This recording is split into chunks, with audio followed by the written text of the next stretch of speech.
Very good afternoon to all the esteemed attendees for this session of the institution combined clinical rounds. In our first presentation this afternoon, Unit 1 from the Department of Medicine is pleased to present a particularly interesting case, one that underscores how the evidence base of medical practice continues to change and evolve in step with the remarkable advances being made across all fields of medicine. To present the case in detail, and I have the pleasure of inviting Dr. Sandeep Rao from the Department of Medicine. He will be followed by Dr. Chandana, Senior Resident, with a case discussion.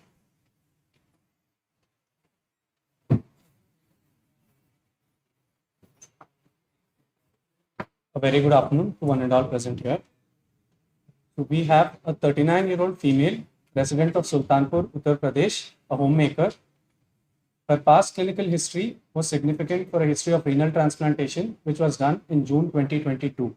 The indication being chronic interstitial nephritis causing CKD5. She was doing well post-transplant. She had stable allograft function, a creatinine of 0.9 milligram per deciliter. She received 3 months of prophylaxis with cotrimoxazole and valganciclovir. Her past history was also significant for a history of pulmonary TB, which was treated in 2021. She presented with chief complaints: fever since 3 months, cough with expectoration since 3 months, shortness of breath since 2 weeks, altered mental sensorium, and bilateral lower limb weakness since 1 week. The history of presenting illness: fever was moderate grade, intermittent, and associated with significant loss of weight of 6 kgs in a span of 3 months. She also had cough with expectoration since 3 months. There was no postural or diurnal variation of the cough. She also developed shortness of breath since 2 weeks, which was subacute in onset and gradually progressed from MMRC grade 2 to 4 in a span of 2 weeks. She had altered mental sensorium since 1 week in the form of irrelevant talk, although there was no history of loss of consciousness or seizures. She also had bilateral lower limb weakness since 1 week, which was asymmetric, right more than left, without involvement of the sensory, cranial nerve, or autonomic system. On examination, she had altered behavior in the form of irrelevant talking. She was tachypneic, she had tachycardia, she was febrile, and she had an oxygen requirement of 4 liters per minute on face mask. The respiratory system examination showed right infraclavicular area coarse crepitations and decreased breath sounds in the left infrascapular area. Her CNS examination was significant for an upper motor neuron type of weakness, which was asymmetrical in the bilateral lower limbs, right more than left. Spasticity was present, there was ankle clonus, and the plantars were extensor. So till now, we have a patient, 39-year-old female with history of renal transplantation, presenting with moderate grade fever since 3 months and cough with expectoration since 3 months. With this history, patient presented to a hospital outside. In hospital, she developed these further complaints: shortness of breath, altered mental sensorium, and bilateral lower limb weakness, for which she visited AIIMS. So a review of her initial records showed a hemoglobin of 8.8, worsening renal parameters, an initial baseline creatinine of 0.9 to currently at presentation to the outside hospital it was 1.2, and a chest x-ray showed infiltrates in the right upper middle and left lower zone. So in the center outside, the initial differentials that were considered was TB reactivation, community acquired pneumonia, or other opportunistic infections. An initial sputum analysis was inconclusive, so a bronchoalveolar lavage was done. The bronchoalveolar lavage revealed septate hyphae on KOH mount and a significantly elevated galactomannan. So diagnosis of probable invasive pulmonary aspergillosis was made, and she was started on voriconazole. But despite 1 week of voriconazole and broad spectrum antibacterial cover, the fever was still persistent, and she was worsening in the form of persistent fever and cough. So a lung biopsy was done, and this showed septate hyphae with acute angle branching on the KOH mount, and the tissue fungal culture grew Aspergillus fumigatus, further confirming the diagnosis being proven invasive pulmonary aspergillosis. So now, if we look at the host and risk factors in this patient, we had a 39-year-old female post-renal transplant with significant triple immunosuppression, and as a consequence, she developed invasive pulmonary aspergillosis.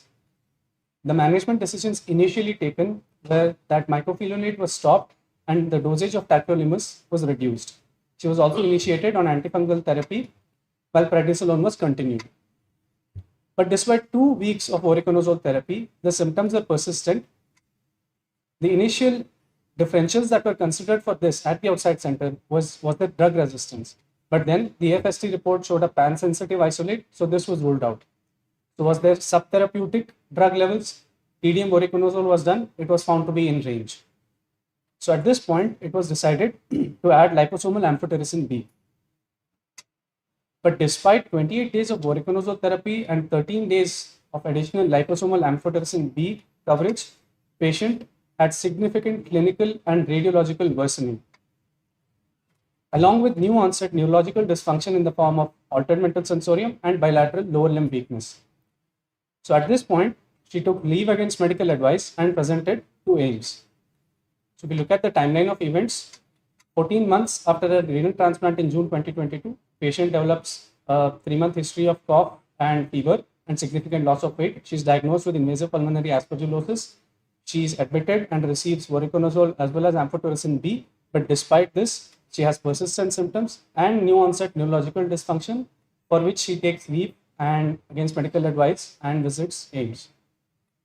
So our initial impression based on the history and examination is a pulmonary CNS syndrome, and broadly the differentials considered at this point were infectious and non-infectious etiologies. In the infectious etiologies, the differentials considered included aspergillosis, a mycobacterial disease, nocardiasis, histoplasmosis, cryptococcosis, or infective endocarditis, while the possibility of a malignancy, a distant possibility, was also kept, and autoimmune inflammatory conditions were also taken into account, although this was very less likely because the patient was already on immunosuppression. And then the initial investigations which were done revealed significantly elevated leukocyte counts, worsening renal dysfunction, and raised inflammatory markers. And now that this picture showed us involvement of the renal system, the question that was raised was, is this a pulmonary renal CNS syndrome or is it unrelated renal dysfunction? So broadly, the differences were considered infectious as well as non-infectious etiologies, and to address unrelated renal dysfunction, urine BK virus was sent, which was negative. Autoimmune markers, as I showed in the previous slide, were negative. The urine routine workup as well as the cultures were sterile, which made UTI very unlikely in our case. So now this narrowed down our differentials to treatment failure with disease progression to CNS, co-infection, or an entirely alternate diagnosis which we were missing. But we know that the AFST was a pan-sensitive isolate, TDM was in range, and dual therapy was also ongoing for a significant duration. So this ruled out treatment failure with disease progression to CNS, and our further approach was tailored to address co-infection versus the presence of an alternate diagnosis. So to address the presence of a co-infection, we initially went ahead with a CSF analysis and a 2D echo. The 2D echo showed no evidence of infective endocarditis, and a CSF report was obtained and it was non-contributory. The infective workup in the CSF was also negative. The gram stain, bacterial cultures, fungal cultures were sterile. Workup for TB and cryptococcosis was negative. So the CSF being non-contributory, an MRI brain with MRS and spine screen was planned. The opportunistic infection panel was obtained, which showed a serum CRAG, VDRL, toxoplasma, EBV PCR, CMV PCR, and urine histoplasma antigen, all to be negative. So now, although the possibility of malignancy was a very distant possibility, a PET scan was also planned. So if we look at our differentials again, some of the opportunistic infections that we were initially considering became less likely, and some other opportunistic infections were higher up, that is mycobacterial disease, nocardiosis, aspergillosis, and the possibility of malignancy. So now I would like to call Dr. Harpinder to discuss the imaging findings.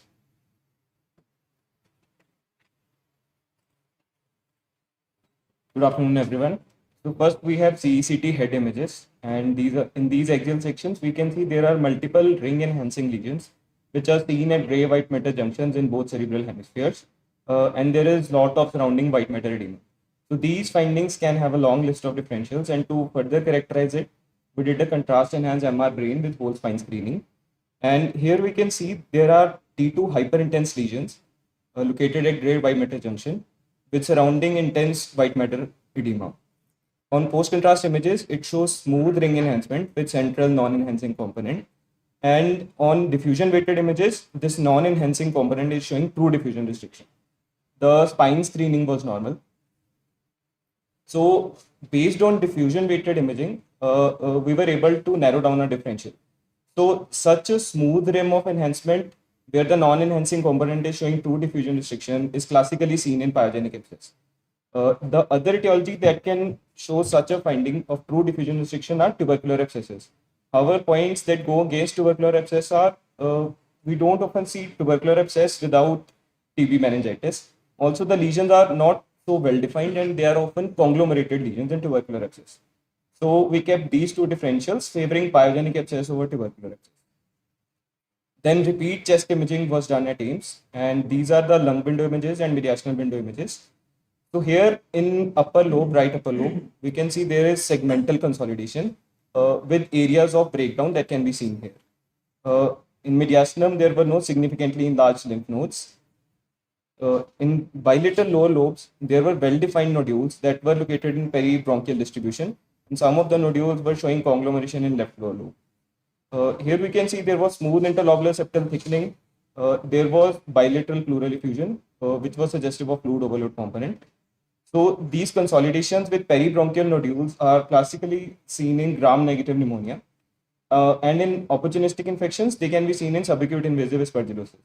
Besides that, we can think of other opportunistic infections like nocardiosis, where we can see these well circumscribed peribronchial nodules. However, in such cases, we don't see such large consolidations. Similarly, the points against TB are we do not see necrotic lymph nodes, although upper lobe consolidation with areas of breakdown can be seen in tuberculosis.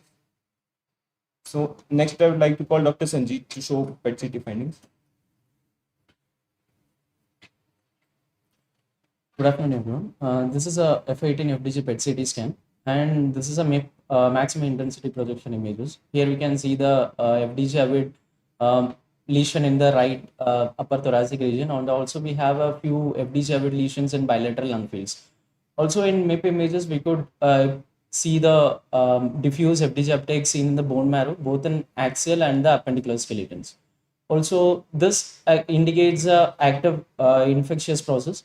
And also we have a spleen which shows diffuse increased FDG uptake, which is more than liver. This also indicates an ongoing infectious process. It's a transaxial section of a fused PET and CT image. Here we can see there is a FDG avid consolidation seen in right lung upper lobe.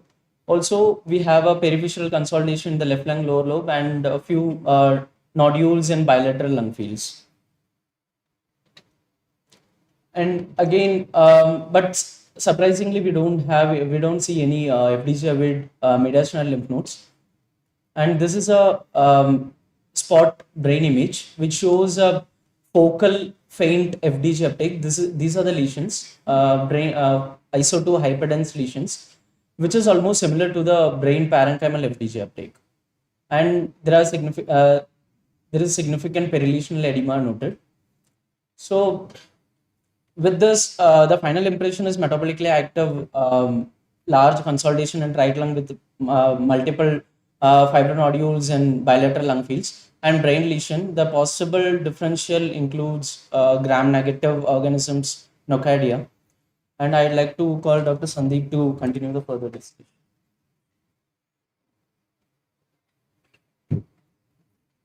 Now that the brain imaging findings were discussed, the case was again discussed in the unit grand rounds, and at this point, in view of clinical worsening, empirical treatment for nocardia was initiated. Imipenem and cotrimoxazole therapy was started, while it was decided to continue therapy for aspergillosis, voriconazole, and amphotericin B.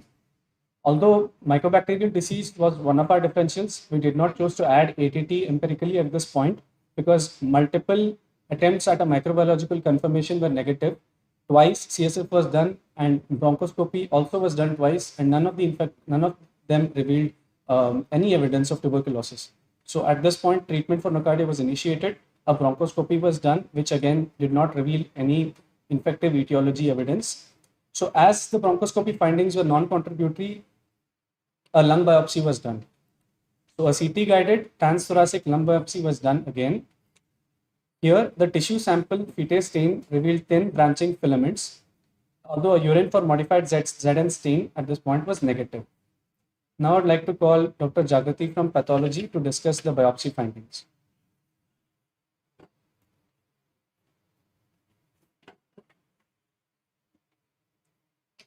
With the same patient, we received lung biopsy. Here we can see the course of lung parenchyma, and here we can see a nodular structure, which is seen to having moderate to dense inflammation. On further magnification, this is HE stain. We can see this is composed of epithelioid histiocytes. These are elongated epithelioid histiocytes with presence of neutrophils. Here we didn't see necrosis, so tuberculosis was less likely. So we then plan to perform spatial stains. Here we can see we perform a modified ZN stain, this is fight stain. Here we can see the presence of filamentous rods with presence of beaded appearance. We further perform gram stain to confirm it, and here also we can see these arrow marked areas, filamentous structures having beaded appearance, which is morphologically consistent in nocardiosis. So we gave a diagnosis of suppurative granulomatous inflammation, which morphologically was compatible with nocardiosis, and we advised to correlate with microbiological studies.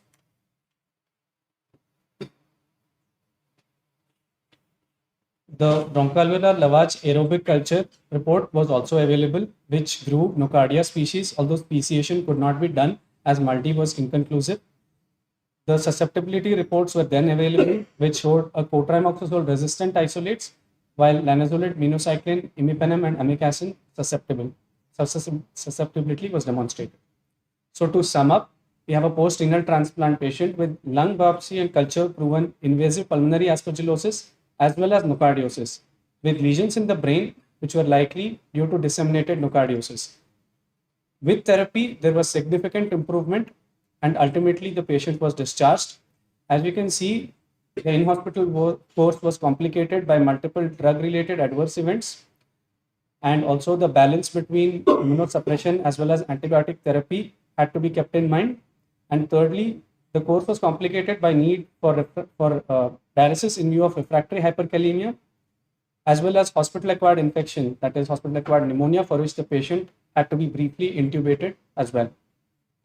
So if you look at the treatment summary, initially imipenem and cotrimoxazole were added empirically, but in view of cotrimoxazole-induced hyperkalemia and imipenem-induced renal dysfunction, the therapy was modified, which was later confirmed on AFST that the isolate was also not susceptible to cotrimoxazole. So linezolid was then added, but in view of linezolid-induced thrombocytopenia, it has to again be shifted to minocycline. The patient did well on meropenem as well as minocycline. Sensorium improved within 1 week of therapy. Shortness of breath improved, weakness resolved, cough resolved, and she was febrile for a duration of 15 days. She was discharged on IV meropenem therapy as well as voriconazole, minocycline, and prednisolone. The patient is doing clinically well after discharge and is on regular OPD follow-up. 6 months post-discharge, her radiological imaging showed improvement in both the CT of the brain as well as the CT chest. The MRI, repeat MRI, also showed resolution of the ring-enhancing lesions. Her serum creatinine stabilized at 1.06 milligram per deciliter, and there was no evidence of graft rejection. She received 12 weeks of meropenem, 6 months of voriconazole, a brief period of linezolid in between, and currently secondary prophylaxis with tab minocycline is ongoing. On OPD follow-up in nephrology OPD, tacrolimus was reintroduced, following which the patient is doing well. So our final diagnosis is post-renal transplant, disseminated nocardiosis, invasive pulmonary aspergillosis, AKI which resolved, hospital-acquired pneumonia resolved, and anemia of chronic disease. Now I would like to invite Dr. Chandana to take the discussion forward. Good afternoon, everyone. So we had a difficult case where we faced several challenges while managing the case. So our case, she had disseminated opportunistic infection that presented after a year of transplant. She had dual infections with the aspergillus and nocardia.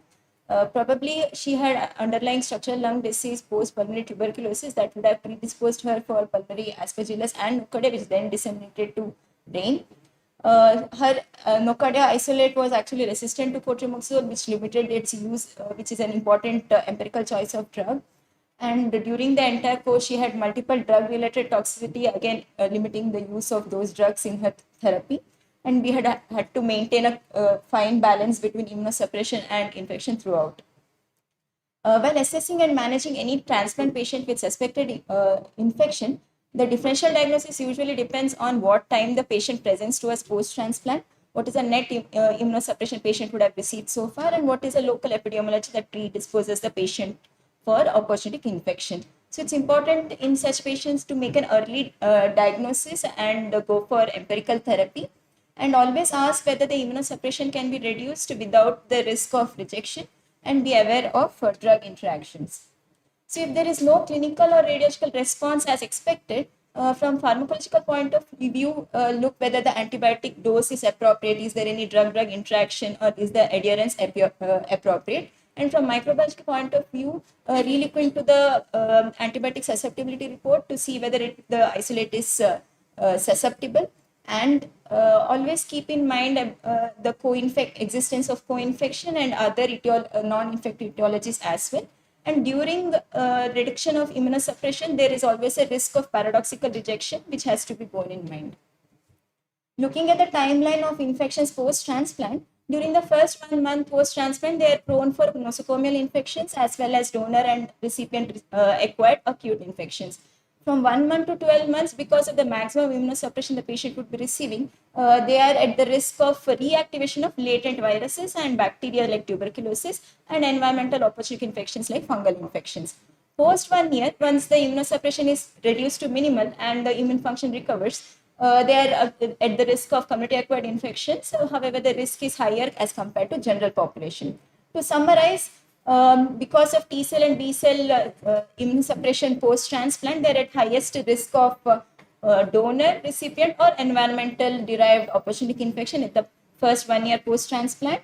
So it's important to maintain a fine balance between immunosuppression to prevent rejection as well as to provide chemoprophylaxis to prevent opportunistic infections.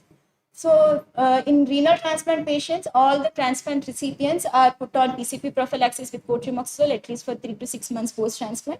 And based on donor and recipient seropositive status, they are put on valganciclovir CMV prophylaxis. Looking at post-renal transplant infections, the most common infection is UTI during the first 1 month of transplant, followed by reactivation of CMV, and in our setting, fungal and tuberculosis become important opportunistic infections. Invasive aspergillosis is the second common cause of fungal infection, where the most common presentation is pneumonia. While treating invasive aspergillosis, voriconazole is a first-line therapy, and it's important to note that voriconazole has a class D interaction with tacrolimus that can increase the level of tacrolimus. Moving on to nocardiosis, the important risk factor is solid organ transplant, chronic lung disease, and use of corticosteroid, which is seen in our patient. The key feature of nocardia is its ability to cause a disseminated infection like CNS involvement, and its high probability to cause relapse or recurrent infection during the once the initial therapy is stopped. Looking at the systematic review of pulmonary nocardiosis, which has been reported from India, the common risk factors other than transplant is steroid use and chronic lung disease, which is again seen in our patient. There is interspecies variability in the cotrimoxazole susceptibility, where the resistance is ranging between 0 to 50%. So it's important to have the speciation and antibiotic susceptibility report so as to tailor the therapy. Our microbiology data of last 8 years, where we had 13 isolates of nocardia, our cotrimoxazole susceptibility is around 90%. Looking at all the pulmonary infections in the last 2 years of our post-transplant renal patients, we had maximum bacterial infections followed by tubercular and fungal infections, and we had around 7% of pulmonary nocardiosis reported. The treatment of disseminated nocardias includes 2 to 3 active agents, since more than 95% of isolates are susceptible to cotrimoxazole, linezolid, and amikacin. This becomes an important empirical choice of antibiotic. Primary prophylaxis against nocardia is not usually recommended post-renal transplant because the incidence is less than 2%. The secondary prophylaxis after the therapy is given in the form of cotrimoxazole because of the higher risk of recurrence, which is around 5%. However, the duration of secondary prophylaxis is not very clearly defined because there are cases of recurrence that is occurring even up to 900 days post-transplant. So in patients on prolonged immunosuppression and chronic lung disease might require a longer secondary prophylaxis. So to summarize, it's always important to look for coexisting infections in a post-transplant patient and keep very low threshold of suspicion and go for early invasive diagnostic procedures. And it's always important to maintain a fine balance between immunosuppression and infection while treating such patients. Thank you. Now I would like to call Dr. Venus for final.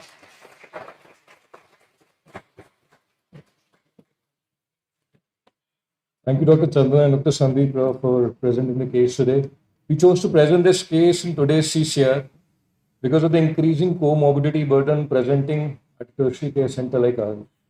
With increasing lifespans owing to 360-degree advancement in medical care, we have seen previously rarer diagnoses being almost made daily. Today, we saw the journey of a patient whose recovery eluded us for far longer than we expected. A reminder that in the immunocompromised, microbes play a game of patience and precision. Each day's plan demanded rethinking, each step taken in close harmony with colleagues across specialties. Even now, questions remain such as the perfect duration and choice of prophylaxis, and these will evolve with the patient's progression. But what this case truly underlines is the quiet strength of collaborative care, where many minds and many hands work together to keep the hopes alive, even in the darkest of times. As a department, we carry this forward, building a shared repository of such experiences, so tomorrow's care may not be only be evidence-based, but deeply personalized. To all our colleagues who have stood by with us in this case and countless others, thank you. It is your presence that turns knowledge into healing. We now welcome questions and reflections from the audience.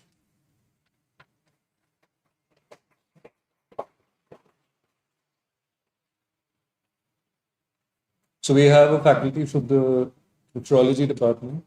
We're co-managing with this patient. The patient is still a follow-up in the ID clinic as well as in the nephrology department. We can have the comments from Dr. Arun from the Department of Nephrology.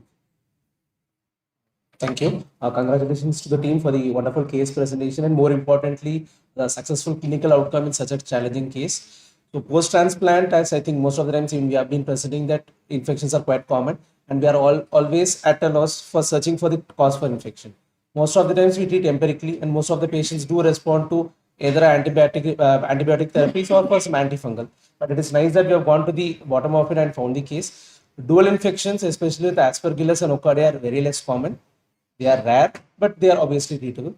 One thing what we always remember is that whenever the patients are given depleting agents, as an ATG in this case, if the patients have undergone any rejection therapy, anti-rejection therapy, wherein steroids have been given or the dose of immunosuppression has been increased, then we usually give a prophylaxis for a longer period of time.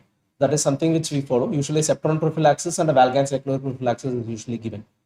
Apart from this, the case has been well managed, and this just shows that we'll have to have a very closer follow up, and we need help from all the departments to manage such a case. Thank you.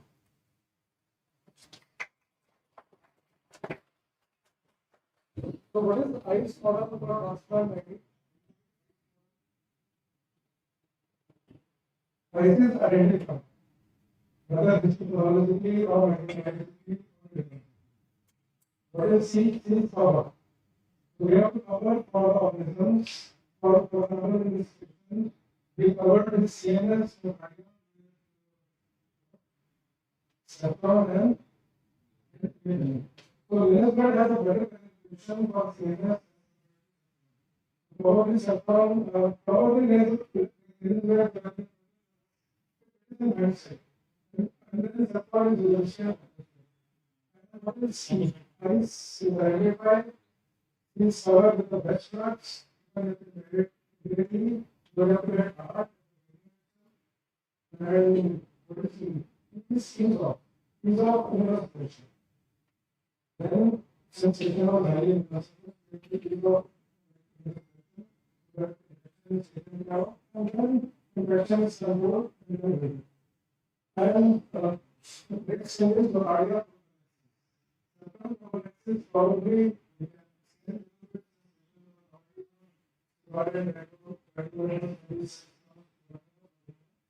That's one part. And probably in Vishwa Bhagwan, for especially workers, maybe 12 months of therapy, they have to be careful. And this situation was probably happening. That is why it was not showing much in the best.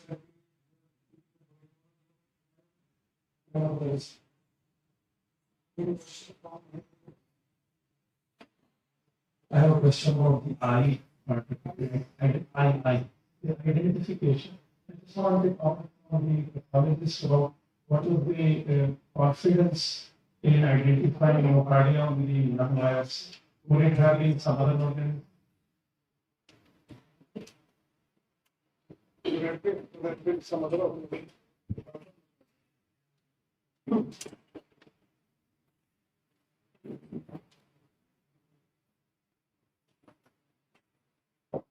Myocardium generally produces a granular reaction. It's different from AVM because exactly what we saw. And with special states, we can really confidently say they tend to be branched into they gram positive. Gram state, positive, and they have that bearded appearance. With the correct state, we can confidently identify myocardium, go on technology.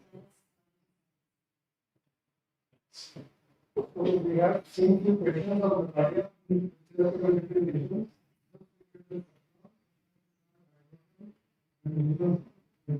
Sometimes the renal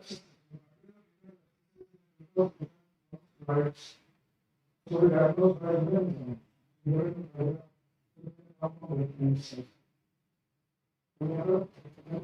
So we have over 2 minutes. I have